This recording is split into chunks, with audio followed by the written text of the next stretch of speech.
Hey everyone, in this video I'm gonna share you pro tips on typography. Typography is very easy if you understand these hidden points like size, font weight, alignment, grouping, and finally gaps. These are the key points. When you master these points, you will learn where to place the text in your layout, what size to use, how to group the text which should be closer, and a few hidden rules to fix gaps in your designs. Like every time, I'll make you understand more clearly with live design examples. Additionally, I'll show you live design on typography end of this video. I'm pretty sure you're gonna learn something new. Let's get started.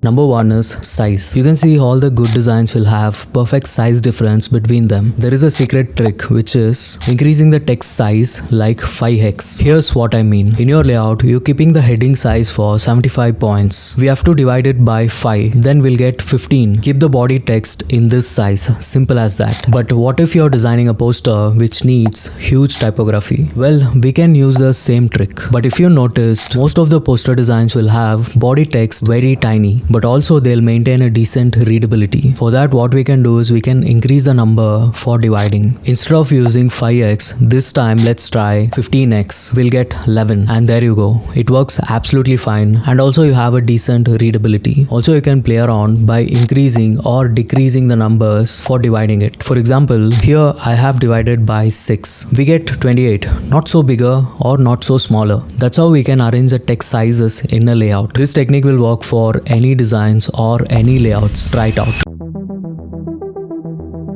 Fonts weight. Weight is nothing but sizes of individual letters. Regular, medium, bold, and more. Here's an example. To give difference between the text, we just increased one text to highlight it. We can use it, but it's not recommended for all the designs. Instead, we can change the weight of the text to bold, because if sometimes it doesn't have the perfect contrast, even though if you used bold or regular, both the texts are gonna look same. Here's a trick that we can use. We always have to skip one weight. Like if I'm keeping a body text to regular, instead of keeping bold, we can keep extra bold. Now you can see the difference among the three designs, and the right weight we have given is for this one. To make it simple, creating a great design is by giving a proper contrast between the text. Here's another example that the designer has used. In this poster, all the text sizes are same. Just to highlight and give contrast, designer has made this text skip a weight triple times. First, he has used regular for these fonts and bold or extra bold for the other ones. Similar way, another design use this to highlight the names. Finally, to give a perfect contrast to the text in your designs, just keep 1 or 2 weight in font style section. In a basic level, we all know that there are 3 types of alignments: left, right, and center. If you wanna take a alignment to next level, we have to learn aligning to the grid lines. Here are 2 same designs. Which one do you think has a perfect alignment? Of course, the one on the right. Reason is very simple. All the text are perfectly left aligned, where in this design, it's completely a mixed alignment, making it more clumsy and cluttered, which is not at all recommended. What I'm trying to explain here is, no matter what size the text are or what style the fonts are, applying a grid line and aligning all the text in one side, no matter where you place it, it look very clean and well aligned design. That would be a great trick to follow. If you wanna use center alignment, you can use horizontal lines to align it so that the text will be related to each other. The main intention is there'll be less confusion while reading it. This alignment even works for radial grids, which they use for Swiss style designs. Text is placed in diagonal angles following the left alignment. It's simple as that. By using the lines and shapes, we can create a separation between the text and make them feel individual part in that design. Here's a design example. This is a simple layout. Now the simple way, we normally add a line so that we can separate the heading and the body copy in that particular design. To take it to next level, we can add a shape behind the text so that we can give little more clarity on grouped text. Now we can clearly see that whichever is on the red are separately grouped and maybe a main element in the design, and the body text below is grouped with white background. Again, to take it to the next pro level, we can add a single letter and make it huge, which will be used to separate both the text and the elements in a natural way. Here's another example to understand it clearly. As soon as a person sees it, he'll feel the plus and the body copy are separately grouped. Also, we can use lines and shapes to group it.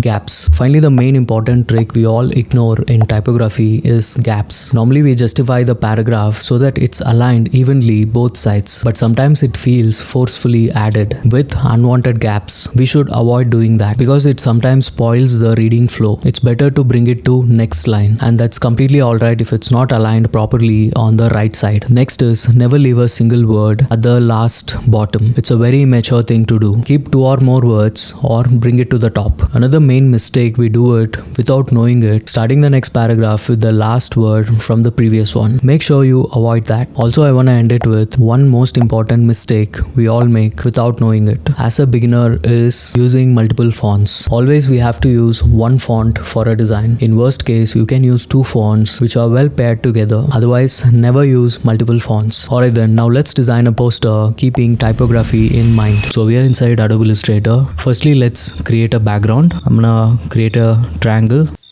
and we're gonna turn it into fill. This type font which you see in the background is completely custom made. I'm gonna show you how to create it by using the shapes. We're gonna use more pen tool and shape builder tool to create this. Firstly, let's choose a pen tool. Let's create a line in the center. Let's turn it to white and then let's duplicate it by holding Alt, and we're gonna rotate it and place it horizontally exactly at the center. You can use the alignment tool if you're not sure. So when you placed it in the center, we're gonna select both and let's group it together. Let's choose the rectangle again. We're gonna create 4 shapes. Now select all 4 shapes and then we're gonna change to this color by using the picker tool. Now we're gonna choose the lines and we're gonna hide it. It won't be required. We're gonna start one by one. Firstly, we're gonna design this T letter. So let's choose pen tool and we're gonna create 2 lines which is connecting the letters. Select it and let's increase the stroke and again duplicate it and place it exactly between the 2 shapes, and we're gonna reduce it and place it somewhere here, and then I'm gonna reduce this and then I'm gonna choose the next one and then we're gonna reduce that and place it somewhere here, and we are going to duplicate it and place it in the center, and then we're gonna duplicate this again and then we're gonna place it here.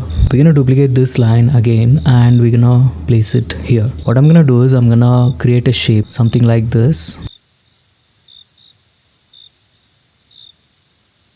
and we are going to turn it into fill. So you can see there's a small curve. To do that, we're gonna select curvature tool and just click on the center. You'll get a handle and you can just click and drag to create the curve. Make sure you don't do it too much, and that looks perfect. So now let's create this shape. Again, we're gonna choose the pen tool. So this is gonna be a little tricky one.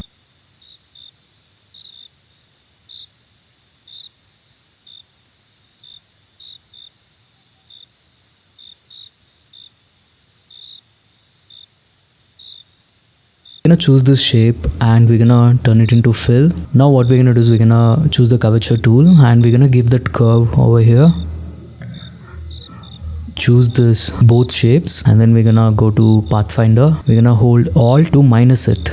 So as you can see, there is a small detailed curve. To do that, what we're gonna do is we're gonna select this line and we're gonna create a continuation for that, something like this. And then we're gonna direct selection tool, click and drag in the corner to get that curve, and you can see the curve width is dropping a bit here. So before that, what we're gonna do is we're gonna reduce this line so that we have a sharp corner. So now what we're gonna do is we're gonna select that stroke and we're gonna choose width tool. We're gonna hold Alt and then click and drag. What it does is it creates width below the stroke, so we can just click and drag something like this. We can adjust that. Now what we're gonna do is we're gonna select that and we're going to object tool, expand appearance, so it will turn it into a flat shape. We're gonna choose that and just the first letter. We're going to remove the unwanted shape, and when you're not getting a proper curve on the corners, you can always select the direct selection tool and click and drag to get that curve, or you can go to this section over here. You will find a tool called smooth tool, so you can just select the shape and choose the tool, and when you click and drag on it, it creates a smooth curve and the job is done over there. We're gonna again get that line over here. We're gonna choose the shape and again we're gonna select the width tool, and then we're gonna just click and drag, and let's choose the stroke. and then we're gonna select object, expand, and we're gonna increase this. We're gonna keep it somewhere here, and let's choose the both shape, and we're gonna remove this shape as well. And again, you can correct the small edges with smooth tool. You can just click and drag it to get that perfect curve, and now you can see we have a perfect curve over here. So what we're gonna do is we're gonna copy the stroke and place it in the center. Again, we're gonna duplicate this. Let's rotate it horizontally and place it somewhere in the center, and then let's increase the size. Alright, now let's create this letter. Same thing, we're gonna choose a pen tool, and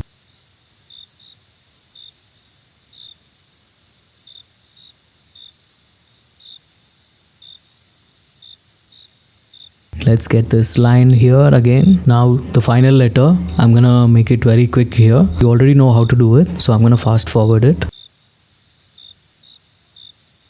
Now let's choose all the letters, and then we're gonna reduce it. Let's group together and keep it in the center. And then finally we have this small text I've created to complete the design. So I'm gonna choose all that, and I'm going to place it on the top. And then there is a small footer over here. I'm gonna copy this as well. To recall the points which I've seen in the video, size, you can see I've used a huge text over here. Then I've multiplied many times to get this smaller text over here, as we seen in the first point. Same thing I used even for the footer text as well. And the next point would be font's weight. And as you can see, I've used the extra bold over here and a lighter font for the below ones to give that contrast. Same thing I've used here. I've just went with completely black size, and then I went the bottom font lighter regular size. And when it comes to the alignment, you can already see all the text are left aligned. We can also do right alignment, but if it is a too much big paragraph, it's better to keep it left aligned. And finally, grouping things together. When it comes to grouping, as you can see, I've added the footer over here. By using the shape, it's completely grouped separately. Even I've added the text inside these letters. Individually it's grouped, and also it conveys the message individually. To make it pretty, we can maybe add a small object like this over here, but it's not compulsory to add it. Just you can create it in your own style. So you'll find the open file in the description. Only use it for your practice. Alright then, I think we have come to the end. If you learned something informative and valuable, please do subscribe, and I'll see you in the next one.